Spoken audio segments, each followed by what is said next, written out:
Welcome to Happy Times and Places, which is a podcast about that quack who lives in a dog and bone box.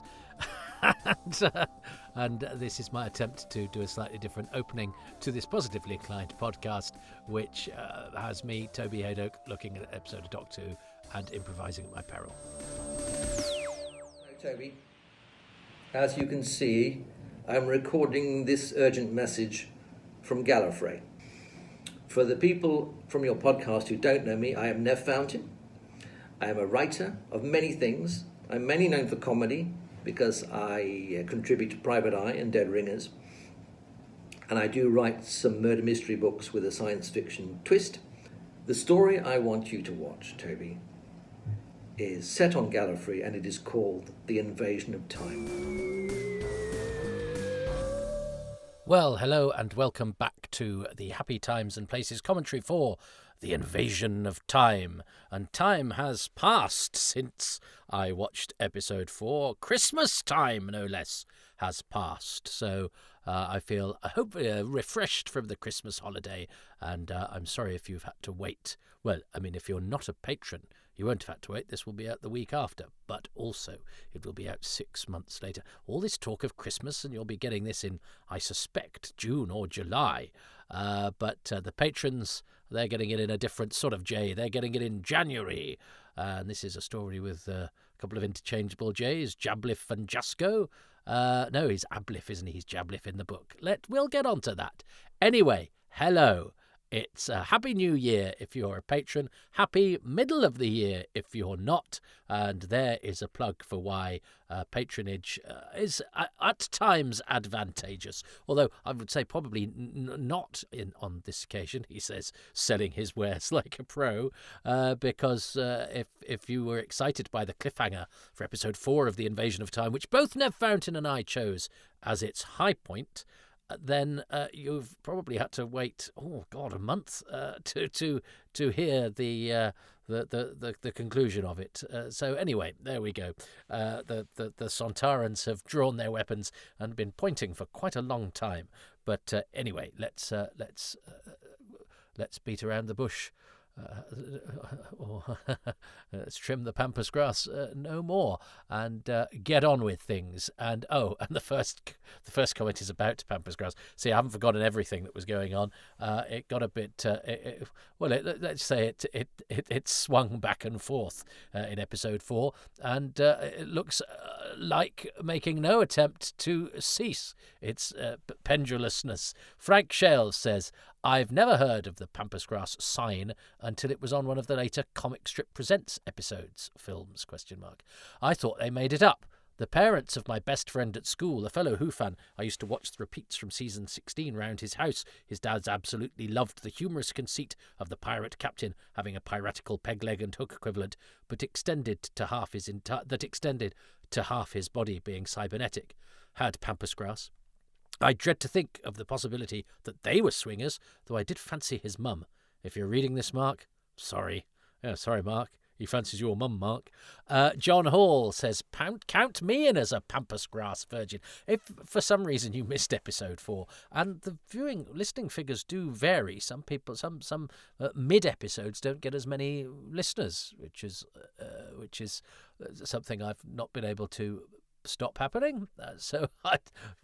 Anyway, let's not get into that. If you did miss episode 4, you missed all the talk of swingers and pampas grass, which started as a joke in the post-credit sequence, which all the cool kids listen to, the bit where everything is done and I'm just wittering on at the end. How's that different to what you do at the beginning, Toby? But yes, we've had a running theme of pampas grass, which is is it an urban myth? Is it really a sign, if you have pampas grass in your front garden, that your house is the doorway to Swingersville? Anyway, count me in as a pampas grass virgin, says John Hall as well. As over here in the States, an upside-down pineapple appears to be the swinger symbol of choice. Lol, an upside-down pineapple, really? I'm surprised there isn't one of those dressing the sets of Gallifrey. They've got pretty much everything else. I was also a bit surprised to read that wearing a red ball caps can be a symbol too, considering that for the past 10 years over here, the wearing of red ball caps usually signifies something far more distasteful than swinging could ever be. Oh, a red ball cap is a sort of baseball cap. I've never seen it rendered like that. A baseball cap, I would call that. Yes, red ball caps. I see. MSGA, make swinging great again, John. Frank says, Frank's just correcting a technical fault, which I sorted out for episode 4. That's the disadvantage of being a non-patron. You don't get the crap versions that some kind soul always points out and goes, have you realised that you've edited out the middle, or you turn the microphone off, or whatever. So, yeah. They're also like sort of quality control, the patrons. I should be paying them. David Gillespie Pratt says, all this talk of sex dungeons. Oh my, I'll do what I usually do at this point and go find a camera script, because I was reminded of the best stage direction I found in my researches from part 3. Kellner re-enters with all the dignity of a wet newspaper. And he does, in the scene where the doctor has Kellner fetch him a jelly baby. Ha ha ha. And David Gillespie Pratt says, and while Tom Kelly doesn't do a huge amount here,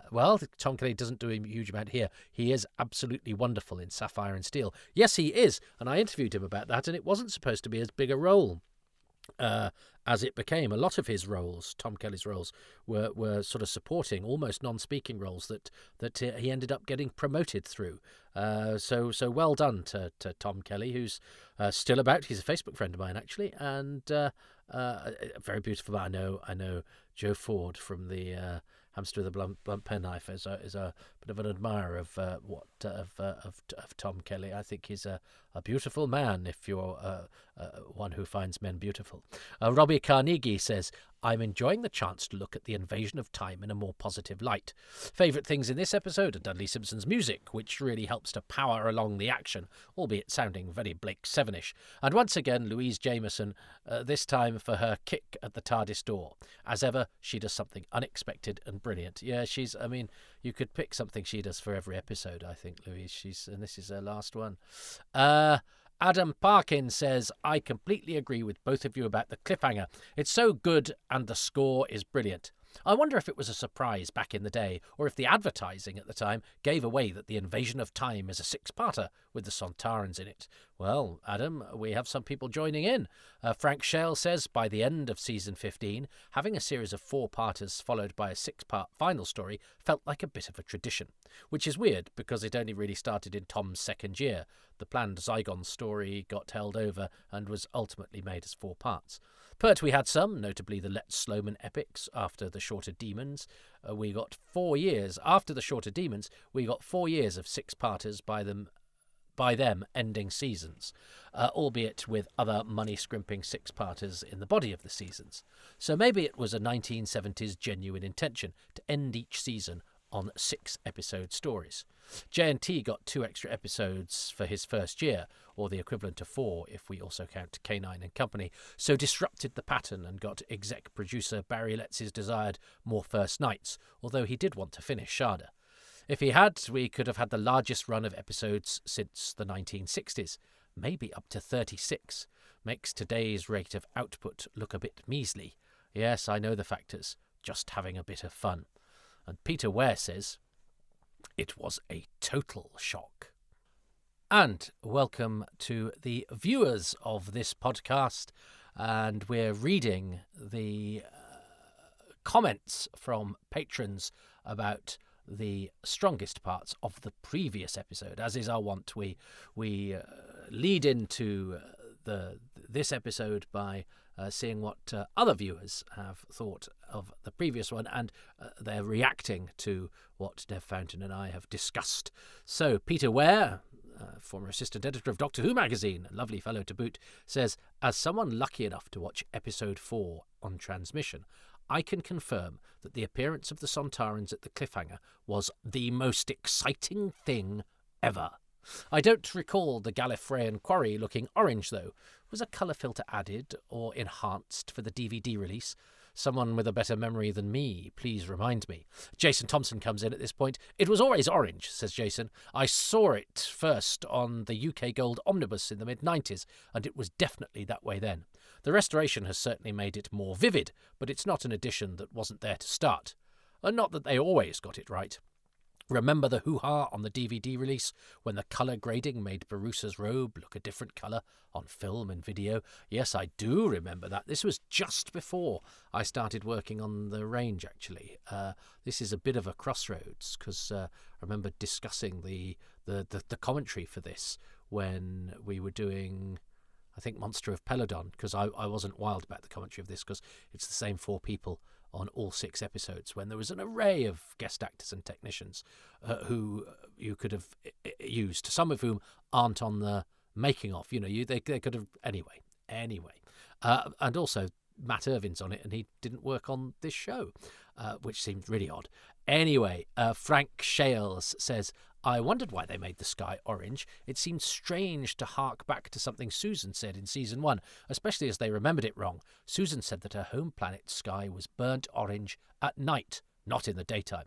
We're also waiting for trees with silver leaves.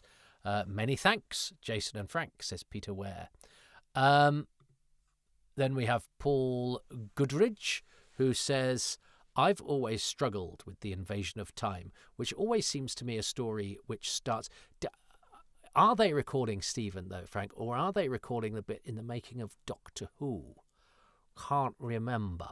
Oh, what have I done now? I've opened a can of worms.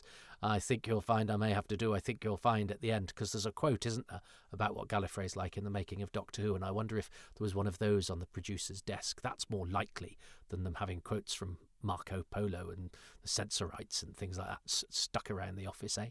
I've always struggled with the invasion of time, says Paul Goodridge, which always seemed to me a story which starts well and gets steadily worse, episode by episode.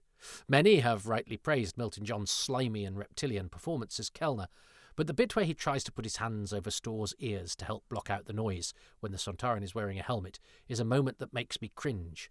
Oh, now that rings a bell. I think that's this week. Hang on. I will look out for that. I'm not sure I'd read it like that. Also, the character gets no comeuppance or resolution. Barusa orders him arrested, but for all we know, he slimes his way out of this and carries on toadying around after the next president, waiting for someone else to betray Gallifrey to. The Vardans have actually been used in quite interesting ways in spin-off media, such as Paul Cornell's No Future and Big Finish's The First Wave. As on paper they are a more fearsome adversary than the Sontarans, it would almost make more sense for the brutish clones to attack first as a bridgehead and then be overcome by the Vardans' superior abilities. But as realised on screen, this potentially interesting race are just a bit too dull to be the final adversary. But whilst its execution may be lacking, there are lots of good ideas in the invasion of time. It's just a shame that some of them feel a little squandered. Jason Thompson adds, I try not to think too hard about certain aspects of the story, such as the fact that 2 alien races invade Gallifrey, a huge deal, and the first lot are seen off by K9 doing something clever in a room, and the second by the Doctor blasting the leader with a huge gun. It's somewhat unsatisfying, but I find plenty more in the story to enjoy, so it's a favourite of mine. Paul Goodrich comes back to say to Jason, I was holding back giving the finale a kicking until next time, as the Doctor builds a gun and shoots the villain, and that's it. I used to consider this the absolute nadir of Who for a long time, mainly due to the ending, but I've warmed to it a little over time, mainly because there's plenty of other stories where the Doctor's actions are just as questionable. The story has a wealth of good ideas, the Doctor pretending to be evil, the interesting powers of the Vardans, the change of villains, the wilds of Gallifrey, and with better execution and more money, this could have been really good. Nev Fountain, our special guest, pops in to say, yes, the ending is a little naff. Can you imagine the Doctor just pulling out a funny-looking gun and destroying the big bad at the climax of a series these days? It doesn't bear thinking about. For the listener, I'm now looking at the camera, and I can't actually arch a single eyebrow, but I'm looking like that's what I would be doing were I physically capable. Jason Thompson is back on his own now, saying, I think Dudley Simpson deserves a shout-out here. He's the Murray Gold of classic Who, even more so the Murray Gold of Blake 7. So after a time, it can tend to be the general feel and style you hear, rather than the tunes themselves. Here, though, he gives us a lovely opening with the spaceships, a ceremonial tune that, frankly, I'd like to use on a real occasion sometime, and the wonderfully discordant Sontaran motif for the cliffhanger in the last 2 episodes. This is definitely one of my favourite of his scores. I do really like the Sontaran theme. Colin Varney Earworm, all the way from Australia, says, "The Doctor's not evil, hurrah! The Vardens look rather subpar. But once the transduction ceases to function, it allows in some clones from Sontar. Ha! Oh, Colin, you are good value. You do tickle me." Paul Goodridge says, and if you haven't listened to my Missing Episodes podcast, or have only listened to some of the 7 hours of it, there's 3 of them, Colin's remembrances of who passed are well worthy of cherishing. Paul Goodridge says, "For years, I was led to believe this story had been a replacement for a story called The Killer Cats of Ginseng or something like that.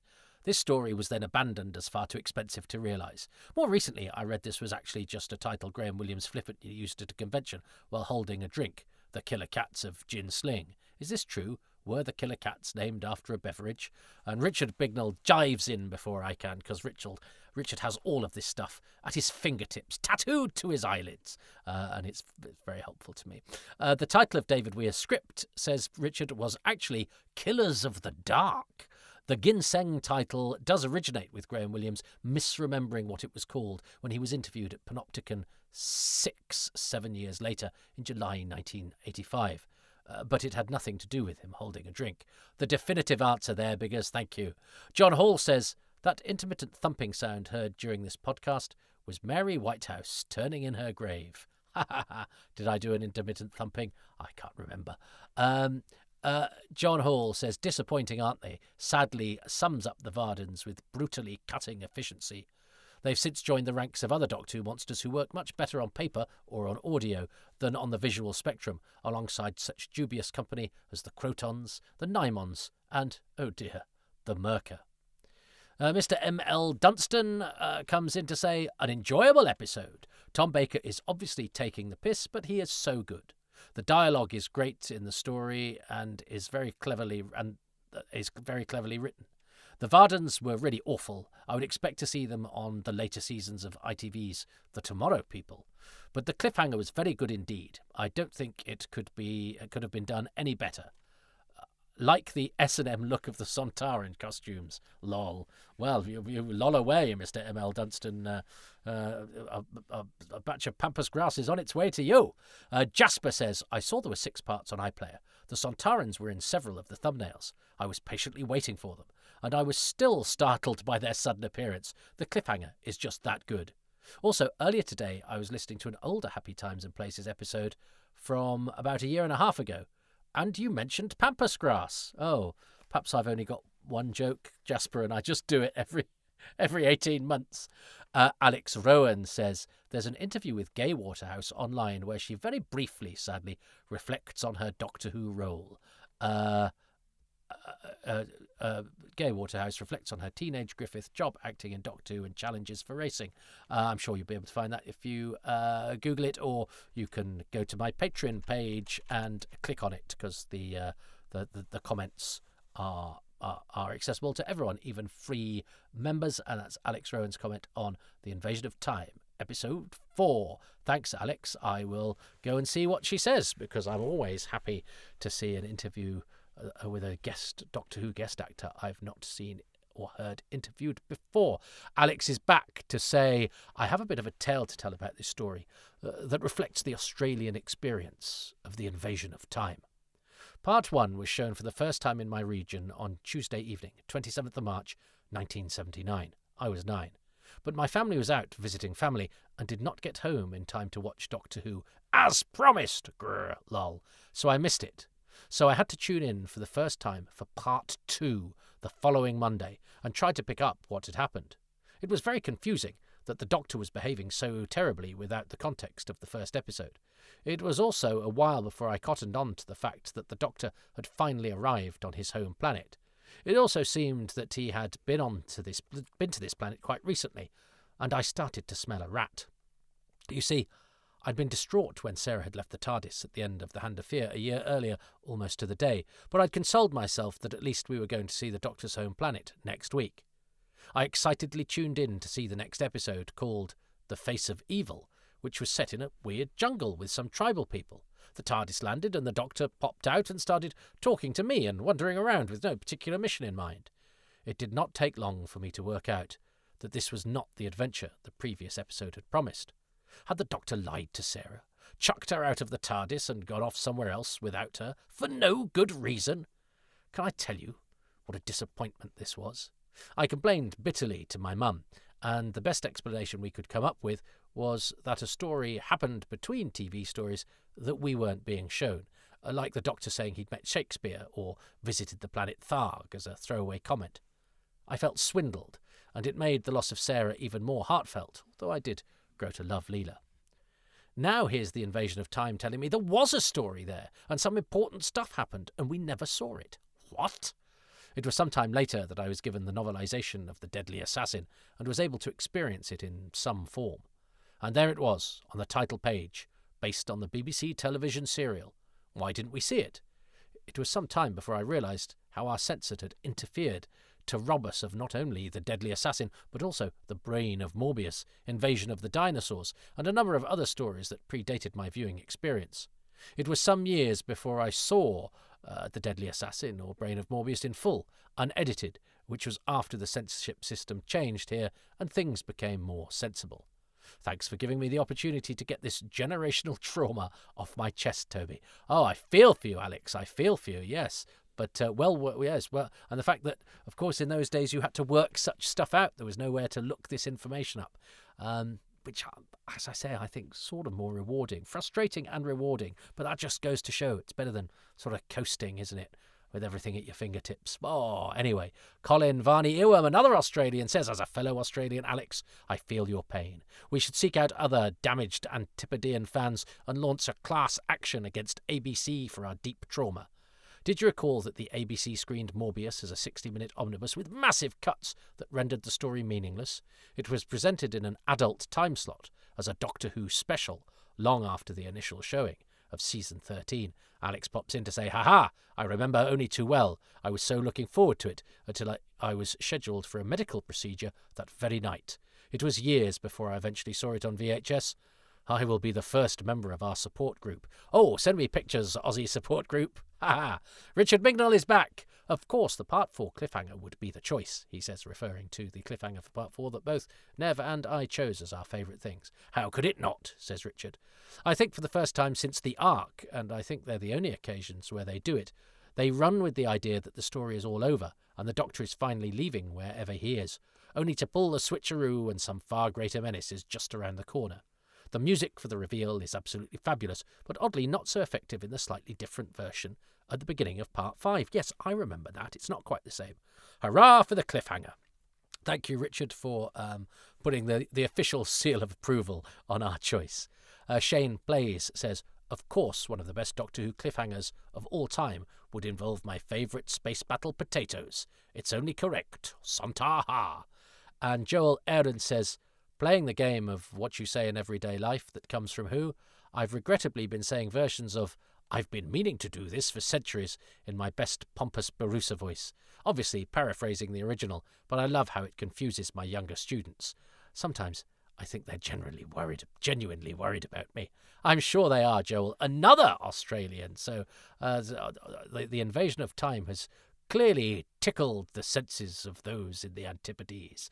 Well, let's get tickled now by episode 5 as we change tack in this story, and indeed adversary, and indeed musical cue.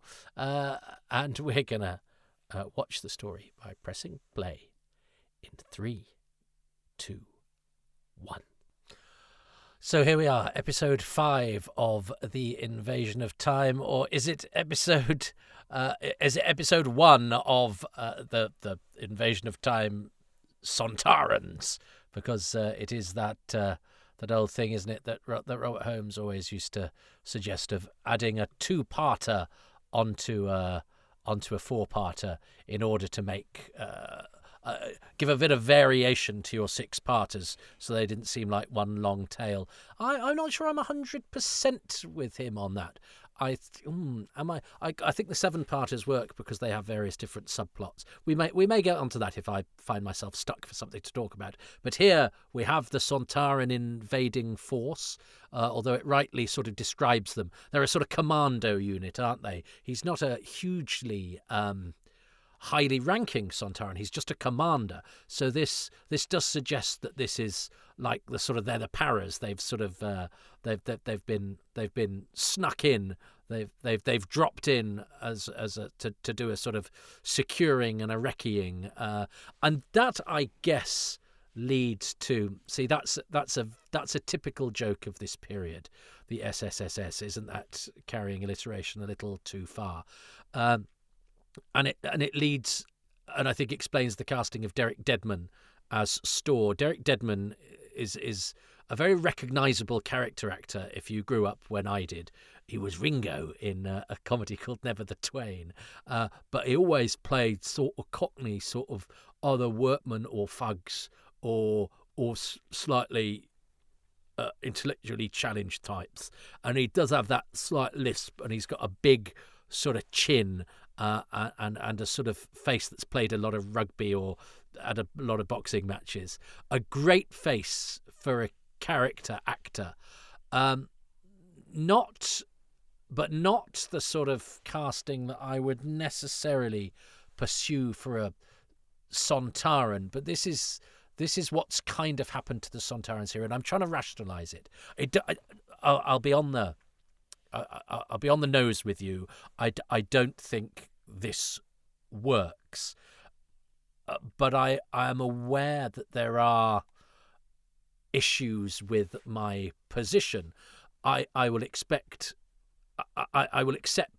aliens speaking in RP. Maybe that's because that's what I grew up with, and that's because that's how we have been trained to accept performance. But I would argue that there's performance of that kind, not just across monsters, but across all television that we watched growing up, where often you'd get somebody hoity-toity putting on a Mummerset accent in order to convey working class. And these days we are rightly much more attuned to people doing genuine accents, and to accents not being an indication of class either, and that, you know, not every vicar now has to be RP, or not every a government minister has to be RP, which they sort of used to have to be in a way, unless they were a Labour MP who was particularly chippy, in which case they came from Yorkshire. But you know what I mean. John Arnott, by the way, doing some very heavy lifting here, very, very slowly. You wouldn't countenance a scene this long to achieve what this one is achieving, but the sort of lofty disdain with which John Arnott carries himself gets us through that. But I can see why they've gone, okay, this is a commando unit. So therefore, having a tough sergeant major type, which would be a sort of Cockney actor playing the Sontaran, kind of works. But this and certainly I think would be much more palatable today. Although our aliens still tend to go for upping. And again, I kind of respond to them better because I make inferences based on accent. But that might be my problem. And I think now that's the bit that was referred to as Kellner there putting his hands over Storr's ears. So is the implication there that Kellner is trying to help because he's gone, okay, these guys have the strength, so I shall ally myself with them, so I shall obsequiously try to help blocking out the noise from the Sontaran's ears by blocking his ears. That's what he's doing there. That's I agree that doesn't entirely work. It's maybe a choice too far there from either Milton Johns or he was told to do it by the director. It's not great for Milton Johns, any of this, because he keeps getting thrown to the floor. He maintains his dignity as best he can because he's Milton Johns. One of my favourite sort of bits of non-line, by the way, we've just missed, is when Max Faulkner, who I don't think we see for the rest of the episode, gets to do that. This is very much the sort of story you'd write if you were writing it in a kid's playground. It's got so many characters. It's got a character for everyone to play, even though some of them, I think Michael Mandela's Jasco, has no lines in this episode. And Max Faulkner's just had to, with as much gusto as he could manage, go, "We'll go this way." And it's like, because we all have to split up but there's not enough subplot to carry any of them. If you were doing this now, you would make sure everybody that was in a different place had something to do and had a bit of a through line and a subplot for everybody. Whereas we don't see Max Faulkner again. Then presumably Nesbitt and Presta are just running around Gallifrey, missing Sontarans, hiding somewhere. Who knows? But it suggests this feels like, particularly the treatment of the outsiders and Rodan until the end of this episode, where her training becomes important at last. But it does feel like they've written all these characters into it, and then they don't quite have anything for them to do. And I think that I do love the sort of bathos of "we'll go this way." So here we have, yes, Milton John's doing the best that he can. I think he's about to get thrown again. He's an actor of such great dignity that he can survive that indignity. But here's true dignity. There's so much that John Arnott is doing there just with his face. I don't think he's barely said a word in the episode, and yet I think he's the person in it who has the most dignity currently. Excellent staircase here, because it's a real one. I'm not sure the decoration is doing it any favours, particularly that weird thing at the bottom. This is a parlous series of design choices, but I suppose they are limited by the space and what they're having to sort of build around. But it is, I think, a naive attempt to spacify what is. We also have that thing of they're going through the same place, and but actually the length of that corridor is very pleasing. There's a sense of space there, and these stairs do feel like they haven't just been leant up against the corner of the set like a lot of stairs do. But we do have this thing of we're getting the same place. And the Sontarans, I would argue, are doing stupid walking acting. I am playing an alien, and therefore I must walk like a thicko. Is a choice that has been made. It is something to do with the tone, isn't it? That you go, well, let's make the monsters. Now, this is weird because they're reacting here, and they have to react for a long time to something that is off screen. Poor loves. I mean, it's like, keep acting, boys and girls. But they're reacting like he's just done that, but he's only just. So what they were reacting to was a man standing, but they're reacting like they're watching a man standing pointing a gun at them, but he doesn't point the gun until the camera cuts to him. So but yes, and this is all a bit, these Sontarans are all doing a bit sort of thick acting, thick walking, thick thunking. And I the decision to make your aliens comical, we do get comical aliens in Doctor Who, and sometimes I like it, but making the threat comical, it's like when Richard Martin does it with having his coughing Dalek. To sort of bring your aliens down to earth, it's not treating them with a reverence that they need in order to make them a plausible threat, I would argue. Wouldn't it be witty if we had Cockney thicko aliens? Well, it might be on paper, but I don't think it is in practice. Whereas, of course, Tom Baker's here, sometimes when he does that sort of intense staring to give gravitas, it really helps sell the situation, and he's very, very good at that. But having aliens that are slightly comical gives him license to react to them in a way that adds to the undermining of the threat. And Tom Baker flits between one or the other. He's also, when he's facing off against John Arnott, he gives him due reverence. But return with the trooper, make sure they are fully armed. It's quite a threat, that, isn't it? I will negate you if you don't do your job. So the Sontarans are all threat of death for being inadequate. And as I say, this hasn't come from nowhere. They are a commando unit. They are bruisers, if you like. But the Sontarans are much more effective. As you know, Kevin Lindsay, as Lynx in particular, is one of the most calculating, intelligent, pragmatic adversaries, and one of the best performances. Certainly I would say one of the best under latex performances in the whole of Doctor Who. So this desire for Graham Williams and Anthony Reid, who I think put this script together, I suppose humour is always a cheap option to make an episode interesting where resources might not.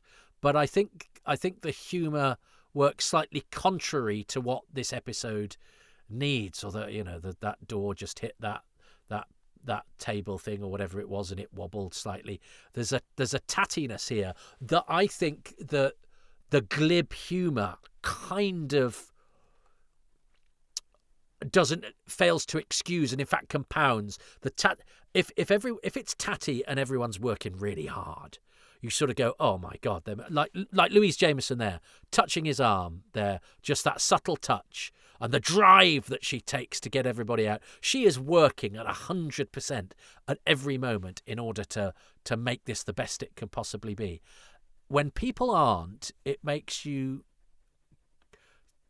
feel slightly like they don't give a monkeys about us as a viewer. That I suppose you could say, oh, they're bringing us into it. They're winking at us, but I don't think anybody.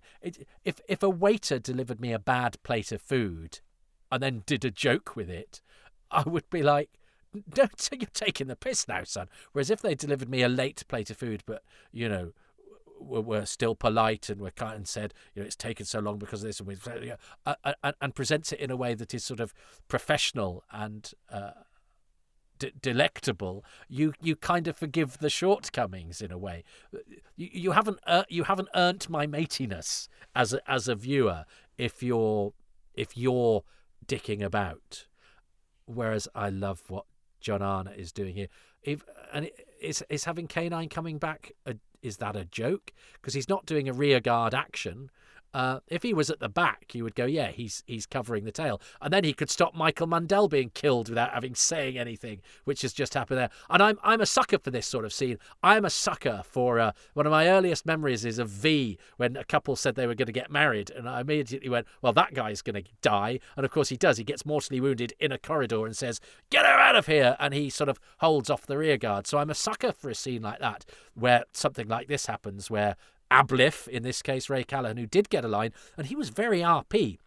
That's worth noting in context of the Cockney Sontarans, is that Ray Callahan, who's an Irish actor, goes, run away, Leela, I shall save you, and he's quite lispy and he's quite RP, and he's playing one of these sort of cave people from the outside, although I suppose in the narrative they are people who have gone away from Time Lord society to live off the land.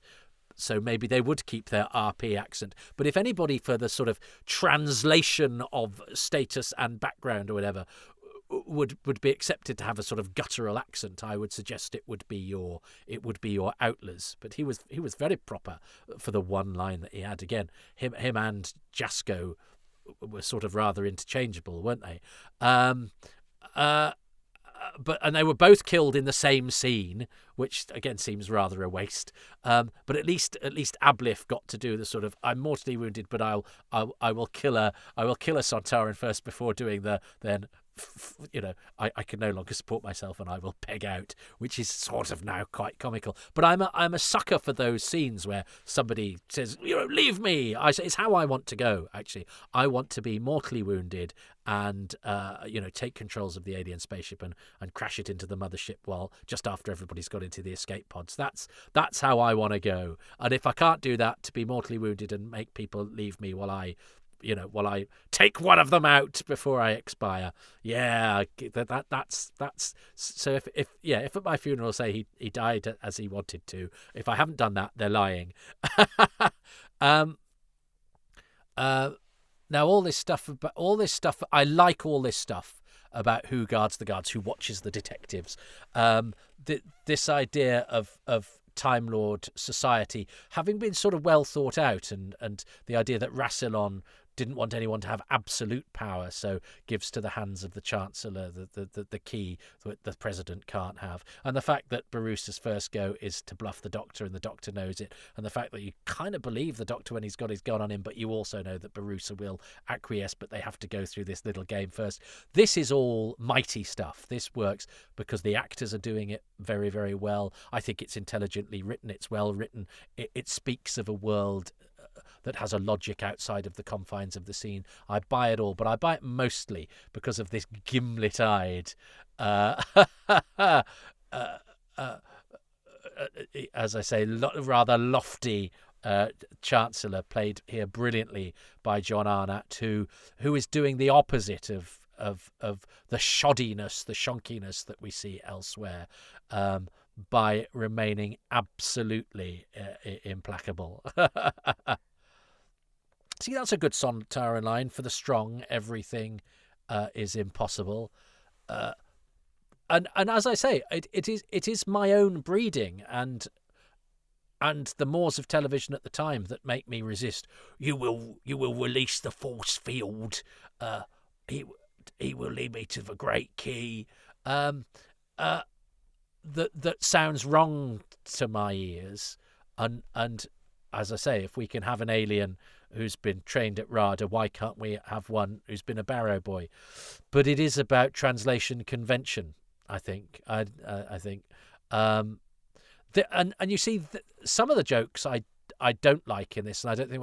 And I didn't initially like this gag because it's like it continues with this. They're treating the Sontarans as thick grunts, but it does then pave the way for this joke, which I rather like, which is the reason they're being glib is because the laser beam won't kill them, so they're not. It's not quite the frippery it originally seems when they first do the joke, but then they top the joke because the Doctor's going, oh yeah, we're preserved because of the great key, and Bruce is going, absolutely not, it's because of my thing. So it's a joke upon a joke. So I accept this joke, and I particularly accept it because even when they do this, which again I'm not sure I would accept in other circumstances, even elsewhere within this story, but I like that the joke is built upon the fact that they're calm in the face of what would seem to be danger, i.e. the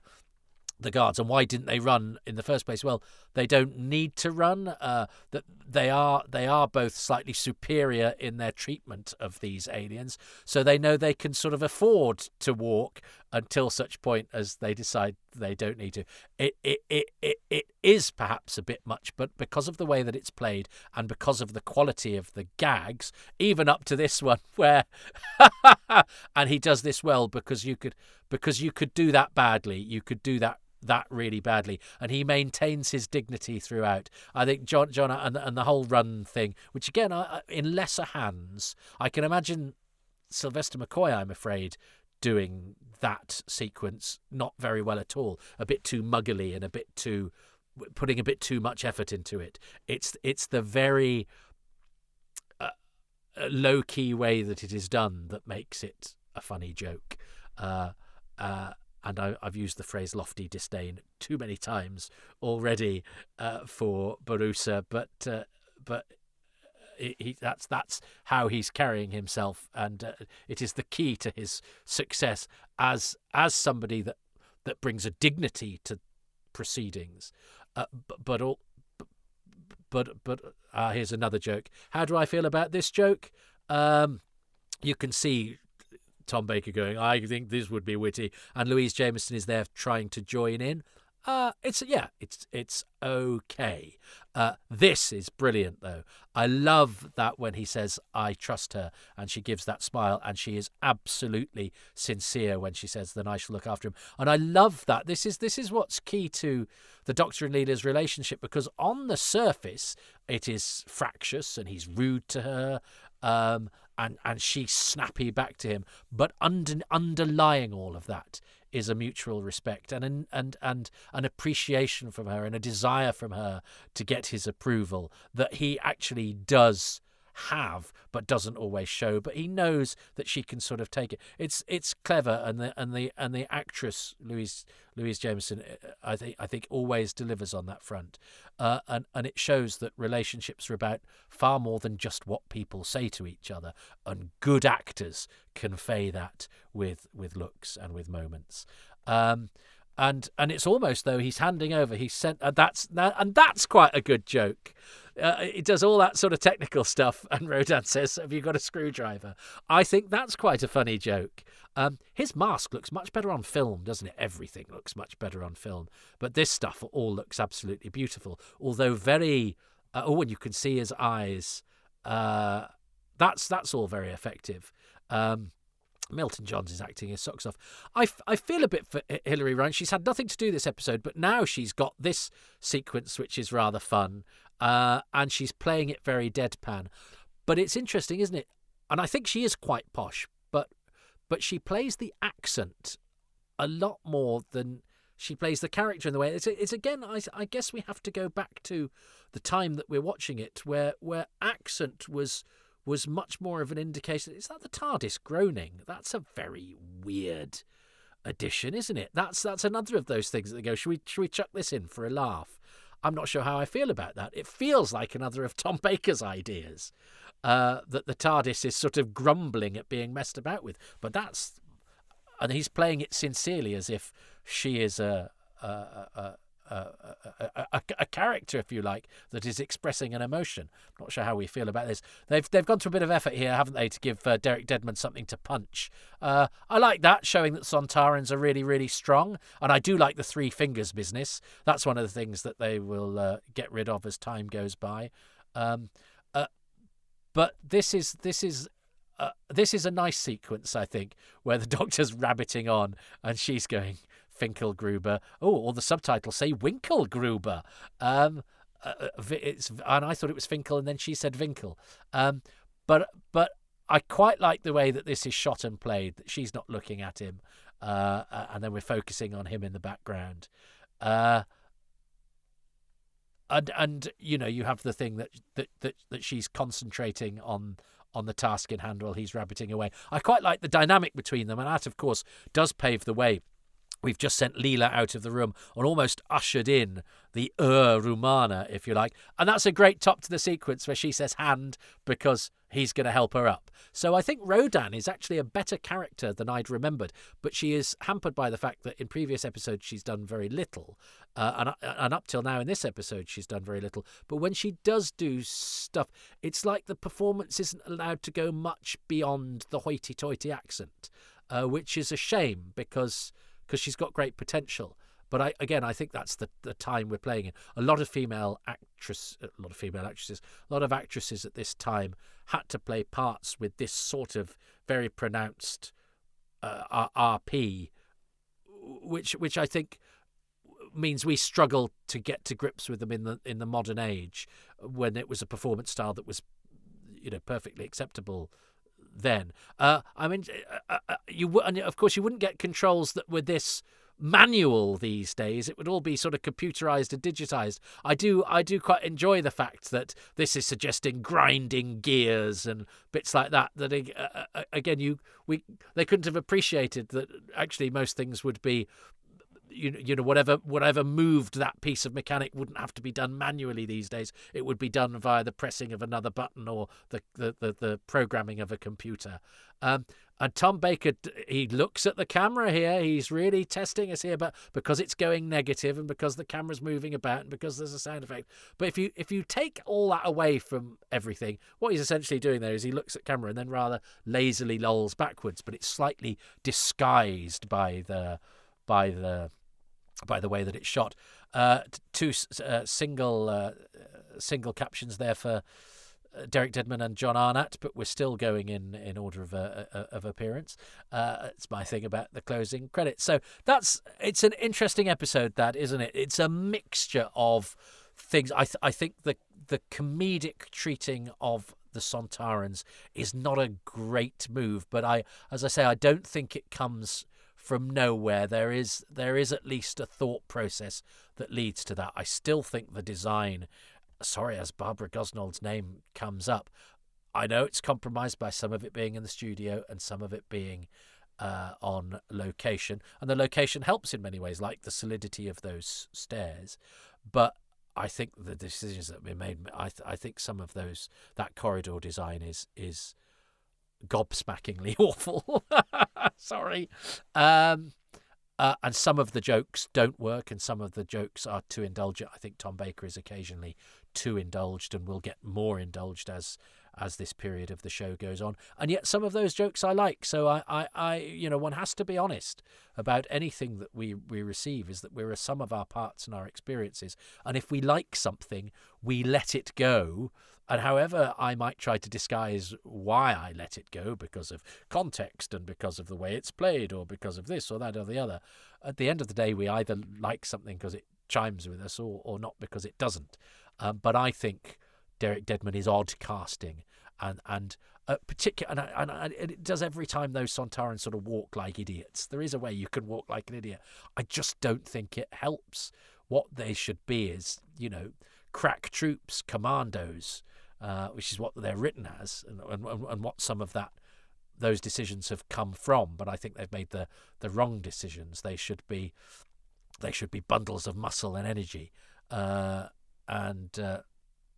yeah, I think Storr being kind of cut from an earthier cloth, if you like, sort of works, so long as we don't then have that kind of all the comedy dressing up that goes with it, in the way that we have the repetitive gag of Kellner being pushed to the ground and Tom Baker with his alliteration going too far and all of that, which just all seems to conspire to say this is all just a bit of a laugh, isn't it? Or maybe I'm just a hypocrite and going, I like jokes in Doctor Who and I like the jokes, and I don't when I don't. And that would be a fair criticism to make of me. But it does feel a bit tatty too. But there's plenty to be had. What did I like? I liked that sequence with the Doctor and Barusa, and the fact that the joke about the key then is topped by the joke of Barusa's own personal a force shield, and I thought they carried off the humour of that, which I'd initially gone, this is too much. I thought it justified itself, and I thought that was excellent and excellently played by both men. All of the interplay between the Doctor and Barusa is excellent. That is because of the dignified way that John Arnott carries himself, and his inscrutability, and his if he has a twinkle, he's not showing it. John Arnott not showing his twinkle is my favourite thing. His twinkle Gruber. But he's, as I say, he gets quite a lot to do early on, where he's not interacting with anybody. And my God, he's making it watchable, just because he's one of those brilliant, brilliant actors where there's a lot going on underneath the surface, and they're not showing it with their face, but they somehow have that alchemy of being able to communicate without doing anything, and I love that sort of acting, and I think John Arnott is exquisite throughout. I did like the scene with Rodan and Winkelgruber and her doing her bit while the Doctor's chatting away, and that punchline of the hand and getting up. I love the moment with Leela where she the Doctor charges her with a job, and she says, absolutely, I'm going to see this through and I will make sure it happens, and there's a couple of moments there, and the bit earlier on where she touches up, Louise Jameson acting brilliantly at every opportunity and giving it more than it sometimes deserves. So I love that little interchange between her and the Doctor, because it sort of sums up their relationship, where it works at its best, it's what's not said, and that's a tribute to the actors, both of them, but I think Louise in particular, because we know that behind the scenes Tom Baker wasn't necessarily always giving her that much, so she's it's almost like she's playing to a tennis ball in a way, that she's having to do. I did a TV a couple of years ago where the reverses were all done first, so the bits on me were all done first, and the actor in question didn't actually know their lines when I was doing my bit. He used my bit and then a fellow actor, and then finally it went on to him, and he was word perfect and gave a performance. But that's not the performance we had to act to, so we were having to act to the performance we thought we were being given. And I think a lot of that Louise is reacting to the performance that she should be being given. Although again, Tom Baker is very good at conveying a lot underneath the lines when he wants to. So there's plenty to like, and I think the episode gets better as it goes along. And I do like a self-sacrifice as well, but that one's really compromised by how it has to be staged. The deaths of Jasko and Ablif, poor wasted characters. I also like the bit where Max Faulkner says, "We'll go this way," because it's so sort of clunky. But way too many characters out there. Considering the running time as well, you could give all of those guys so much to do that's interesting. If you had that many characters now, they'd each have a sort of subplot or a little journey that they go on. Anyway, I'm going to choose John Arnott as Barusa as the best thing about that episode, because he is absolutely deft and pitch perfect and does what some of the jokes don't do, which I think compound the tattiness. He actually papers over the cracks with his exquisiteness. So the lovely John Arnott as Barusa, I am going to choose as my thing for episode 5. What is Nev Fountain going to choose? Oh, he's outside the TARDIS. Hello, Toby. Here I am, still on the remains of Gallifrey, where they have put up very tasteful offices. The Chancellery Guard have had words with me, so I will have to pilot this craft away before they get nasty. But I just wanted to tell you my choice for episode 5. And that's Rodan helping the Doctor sort the TARDIS out. Very proto-Mary Tam, very proto-Romana. And what I like most about it is the fact she asks for a Finkelgruber, which, I don't know if you know this, is one of the names from Charlie and the Chocolate Factory. And I think there's some delightful whimsy that's creeping in to Doctor Who that we've not had before, in which names, references are plucked out of the air and inserted into Doctor Who. And I think Finkelgruber is a great name for a joke tool in the TARDIS toolkit. So I love it, and I think a lot of other people love it, because that kind of thing happens quite often in Doctor Who, and it's the studied literary silliness that sets it apart from Star Trek and all those other shows. So I'm just going to pilot the TARDIS away from Gallifrey, and hopefully I'll meet you for episode 6 somewhere safer. Okay, bye, Toby. Nev, you've educated me. Studied literary silliness, is that what he said? I would never have used such a phrase, and it absolutely sums up an aspect of Doctor Who that I'd never quite been able to describe or enunciate effectively. Thank you. I also didn't know that the Winkelgruber was a reference from Charlie and the Chocolate Factory either. So Lord Reith has raised his head and given us a bit of education in this otherwise hopefully informative and entertaining podcast. I love this choice, even though you chose something that I nearly chose and didn't because I went for a bloody actor. But you chose it for reasons beyond. So you had extra information that made that exchange even more appealing and therefore worthy of choosing, and as a result have educated me, and I hope some of the listeners, and I'm sure many of you already knew that and are now going, God, Toby, you don't know anything. But Finkelgruber from, not Winkelgruber, subtitles people, from Charlie and the Chocolate Factory, did you say? And did he say studied literary silliness that separates it from things like Star Trek?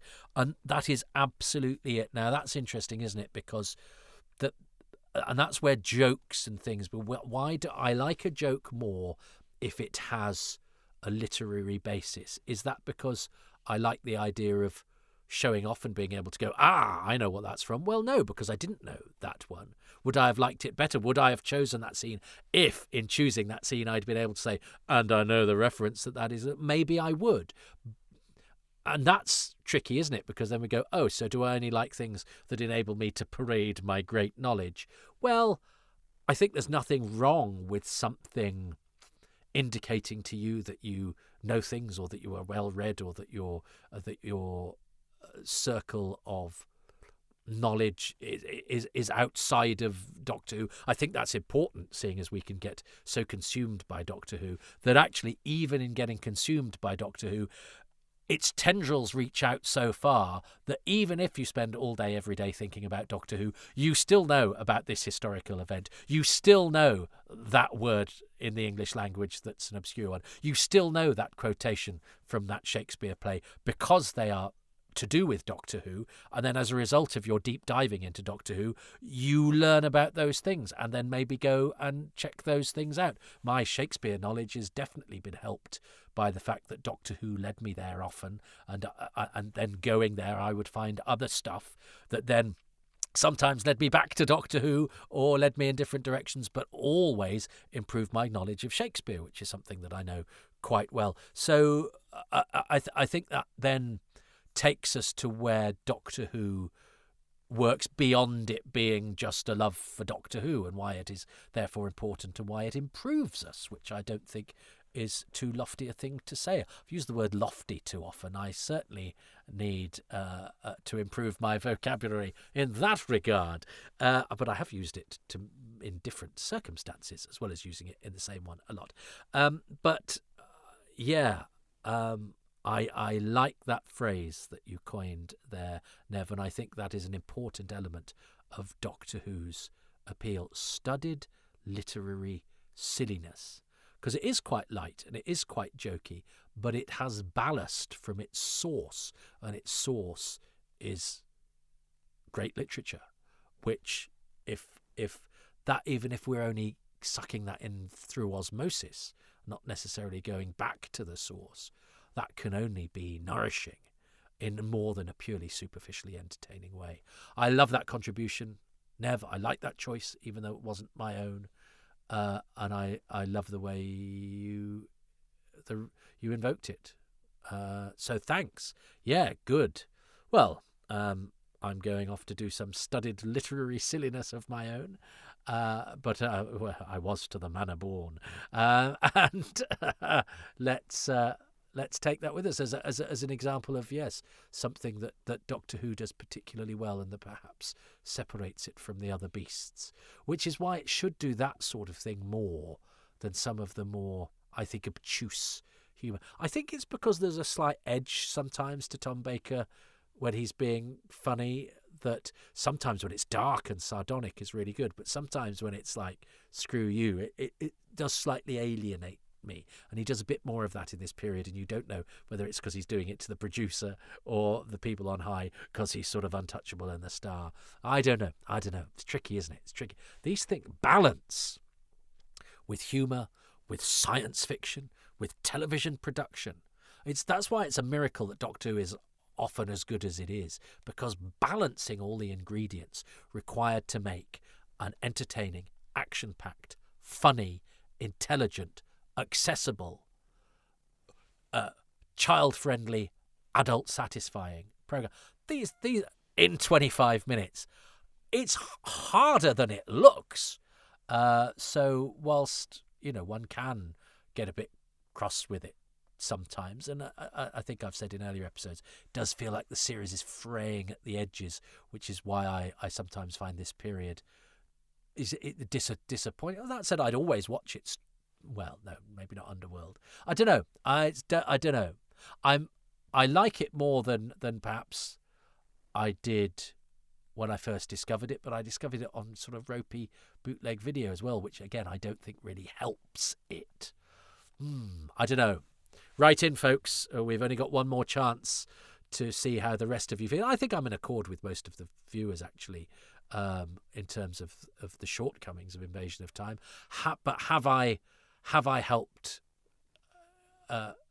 in terms of its positives? Because a lot of the correspondence has been from people saying that they find this one a bit of a struggle. So maybe I'm being apologetic for nothing, and that's the general feeling. Oh, especially as we are about to do the episode, sorry, spoiler alert, where Doctor Who kills the baddie with a big gun that he's built. Yeah, okay. So much for one story being built on another in a six-parter. It's basically one story and then no story for 2 episodes. But let's see. But sometimes no story can be entertaining if its constituent parts are of themselves entertaining.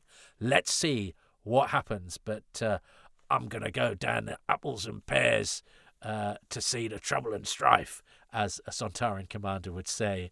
And I will see you in your happiest of times and places, or your you're serious and you're I was trying to do Cockney rhyming sound, but serious crimes times you're serious in your smileys, serious crimes and your smiley faces, your happy times and places. Does that work? I'm about to get killed by the Cockneys now. But bye.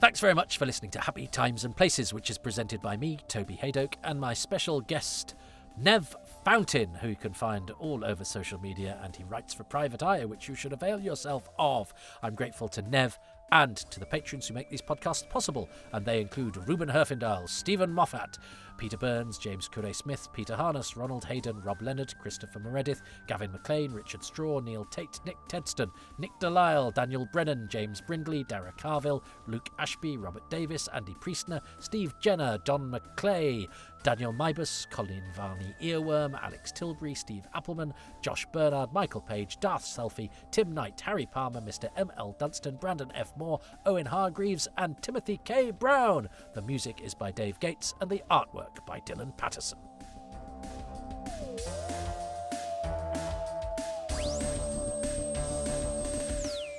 If you would like your name read out on the credits, that is one of the many bonuses that are available if you are a member of the Patreon community. Patreon is a way of supporting creatives who produce work and throw it out there for free. And if you are so inclined, you can join for as little as £3 a month.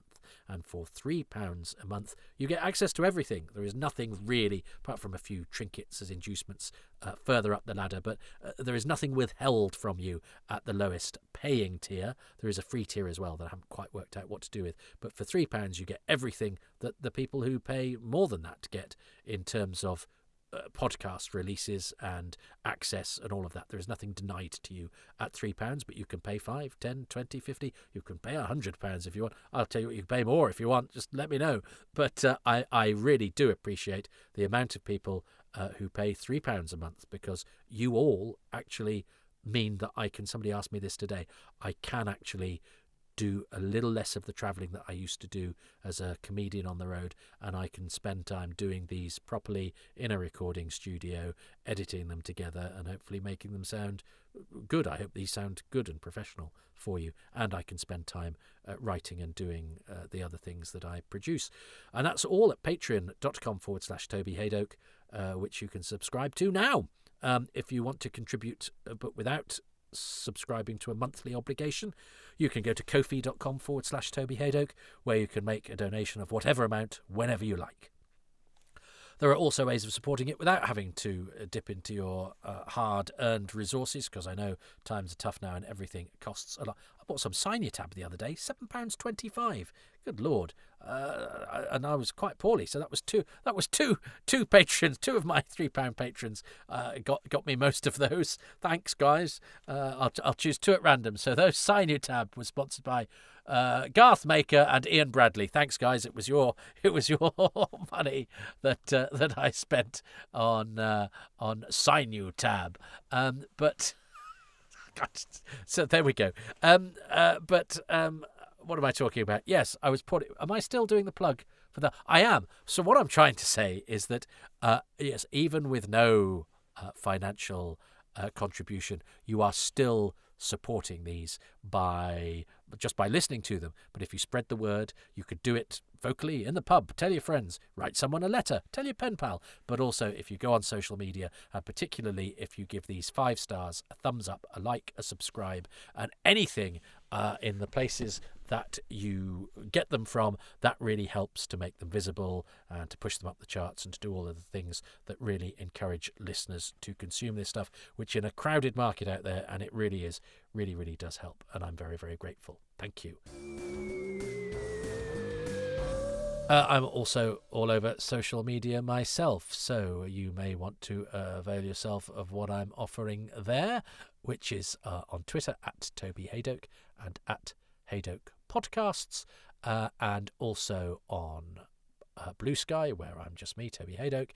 My comedy club is also on Blue Sky, which is at XS Malarkey, which is a comedy club I do every Tuesday night and is well worth checking out.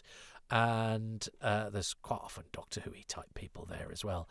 Social media wise, I'm also on Instagram and I have a Facebook page. You cannot avoid me unless you're a child of TikTok and OnlyFans, in which case I have not, the nouveau cuisine, as they say, has not reached my parts. But any following and support on social media is, of course, also extremely helpful.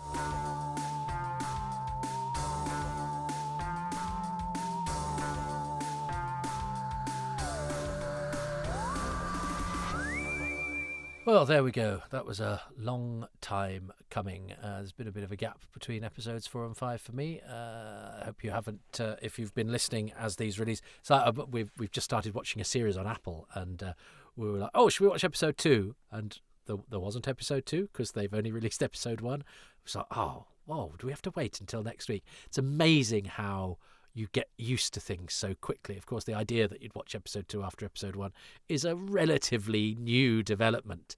But yes, here's me go. Well, it may, if you're listening, if you're hanging on for the next episode to come out, I apologise. This is a message clearly only for patrons, because this episode will come out exactly a week after episode 4 in 6 months' time. In fact, I've just uploaded. Here's a secret. I spent yesterday trying to be a bit more organised. Oh, what? Have you done a New Year's resolution, Toby? Well, pretty much. And I have uploaded all of these onto Podbean, where they go out up until sort of June, July, whenever this is coming out. And I've got to episode 4, so I'm completely up to date in terms of what I've recorded. So if you're listening to this on, iTunes or Spotify or one of those, I recorded it 6 months ago, and I even uploaded it 6 months ago, and that's when the patrons. Whereas the patrons, as I record this, I will immediately save it, bung it onto GarageBand, do the quick edit, and release it within probably an hour and a half. So I don't know if it matters with these, because obviously I don't do. It's not like I go, and I'm recording this live from the Tiananmen Square, or what's a news thing today? I'm recording this live from the sacking of Robert Jenrick, which happened yesterday. I haven't checked the news today. Because these are reviews of old episodes of Doctor Who, so it doesn't really matter. And I try in the main body to sort of keep them timeless, because the last thing you want to do, isn't it, when you listen to something, is somebody go, and here's what's happening in the news when this was recorded.